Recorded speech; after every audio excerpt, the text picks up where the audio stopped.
Guys, this is वैभव। अभी तक आप सबको पता ही होगा कि जेईई मेंस 2022 के एप्लीकेशन फॉर्म्स अभी तक रिलीज़ नहीं हुए। वो जल्दी रिलीज़ हो जाएंगे और मोस्ट प्रोबेबली आपके first attempt last week of March में या फिर फर्स्ट वीक ऑफ अप्रैल में हो जाएंगे। लेकिन इस समय में आपको आपका 99 परसेंटाइल जो है बचाना है। तो इसलिए मैं इस वीडियो में आपको कुछ टिप्स दूंगा जिसके कारण आप 99 परसेंटाइल स्कोर कर पाओगे। तो सबसे पहला टिप ये है कि बहुत से बच्चों को लगता है कि जो 99 परसेंटाइल है ये तो भाई भगवान है, ये पढ़ता होगा 13-14 घंटा और वो भी क्या भाई क्वेश्चन जो है फोड़ देता होगा। ये सब कुछ जो है मिथ, ये सब को हटा दे। मुझे खुद भी याद है मेरा फर्स्ट अटेम्प्ट में 98.5 परसेंटाइल बने थे और मैं बहुत से सिली एरर्स भी कर देता था। यानी याद है मुझे कि जो हाइपरबोला का बेसिक फार्मूला जो होते हैं फर्स्ट क्लास में ही पढ़ाया जाता है हाइपरबोला के, उसमें भी मैंने गलती कर दी थी जेईई मेंस के पेपर। तो यार इतना मतलब ज़्यादा हाई लेवल जाने की भी ज़रूरत नहीं होती 99 परसेंटाइल स्कोर करने के लिए। आप थोड़ा बेसिक नॉलेज भी प्रीवियस ईयर क्वेश्चंस का कि क्वेश्चन कैसे आते थे उसके ऊपर भी जो है आप 99 परसेंटाइल स्कोर कर सकते हो।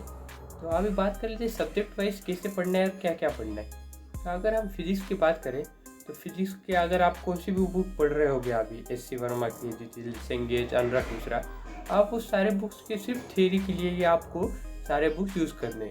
अभी सिर्फ आपको थ्योरी उन बुक से करना है, क्वेश्चंस को हाथ नहीं लगाना क्योंकि क्वेश्चन जो है उनके हाई लेवल के होते हैं। आपको अभी से मोस्टली प्रीवियस ईयर्स के क्वेश्चन से सॉल्व करने और उनको देखना है कि कैसे प्रकार के क्वेश्चन आते हैं, क्या पैटर्न होता है उनका, और उस टाइप के क्वेश्चन ज़्यादा से ज़्यादा प्रैक्टिस करने। क्योंकि जेईई मेंस में मोस्टली 70% पिछले साल के कंसेप्ट से ही क्वेश्चंस आते हैं। तो आप चाहे तो फिजिक्स गैलेक्सी की रिवीजन चेकलिस्ट भी कर सकते हो, वो लास्ट मोमेंट रिवीजन के लिए बहुत सही है। तो ये हो गया फिजिक्स की बात। अगर बात करें केमिस्ट्री की तो केमिस्ट्री की भी ऐसा ही है लगभग हाल कि अगर आप एनसीईआरटी कर रहे नहीं होगे इनऑर्गेनिक के तो सिर्फ इनऑर्गेनिक का एनसीईआरटी करना है। अब कोई दूसरी बुक करने की कोई ज़रूरत नहीं, पूरा लगभग पूरा इनऑर्गेनिक जेईई मेंस में एनसीईआरटी से ही आता है। फिजिकल केमिस्ट्री भी हम कह सकते हैं मोस्टली एनसीईआरटी से ही आता है। कुछ टॉपिक्स ऐसे मतलब मोस्टली फार्मूला बेस्ड जो होता है क्वेश्चंस आते हैं, लेकिन इलेक्ट्रोकेमिस्ट्री ऐसे कुछ टॉपिक्स हैं जो हायर लेवल के आ सकते हैं एनसीईआरटी से। आप चाहे तो प्रीवियस ईयर के क्वेश्चन देख लीजिए एक बार कि कैसे क्वेश्चंस आते हैं और उसी टाइप के सिमिलर क्वेश्चंस आपको आपके 2022 के अटेम्प्ट में मिल ही जाएंगे। अगर बात कर लेते हैं हम कि ऑर्गेनिक की, तो ऑर्गेनिक ये एक पार्ट है थोड़ा डिफिकल्ट हो सकता है क्योंकि ऑर्गेनिक के हर साल जो है नए क्वेश्चन दिखाई दे रहे हैं। इसलिए आप ऑर्गेनिक एक तो एनसीईआरटी अच्छी तरह से करके रखिए और इसके कारण और एक रेफरेंस बुक भी आप उसके लिए कर सकते हो, जैसे कि डीके सिंह भी एक बुक था मैंने किया था ऑर्गेनिक के लिए, उसका लिंक मैं डिस्क्रिप्शन में दे दूँगा, आप देख लीजिए। ये ऐसे बुक्स है जो आप कर सकते हो। और प्रीवियस ईयर क्वेश्चन ये तो मस्ट है सारे सब्जेक्ट्स के लिए, उनके प्रीवियस ईयर क्वेश्चन भी दिशा पब्लिकेशन के बहुत अच्छे हैं, उनके भी लिंक मैं डिस्क्रिप्शन में दे दूँगा, आप जाके वो भी देख लीजिए।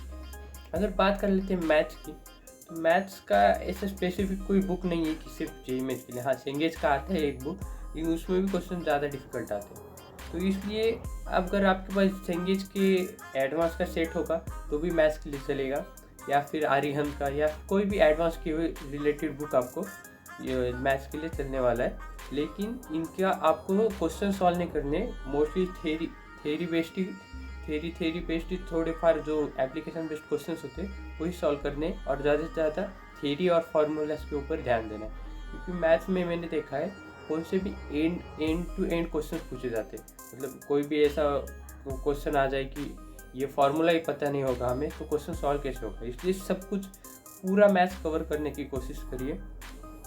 ज़्यादा डेप्थ में नहीं गए तो भी चलेगा, लेकिन पूरा मैथ्स कवर कीजिए क्योंकि मैथ्स में जो है मोस्ट प्रॉब्ली जो प्रीवियस ईयर्स के क्वेश्चन जो आते हैं वैसे ही कंसेप्चुअली आते हैं क्वेश्चन, लेकिन जो है आप कैलकुलेशन ज़्यादा करने की ज़रूरत पड़ेगी। इसलिए आप प्रीवियस ईयर्स के क्वेश्चन देखिए और उनके सारे के अगर आपको पता होगा अरे ये क्वेश्चन आता है ये क्वेश्चन आता है, तो जब तक फाइनल आंसर आ नहीं जाता तब तक आपको जो है क्वेश्चन सॉल्व करते ही रहना है।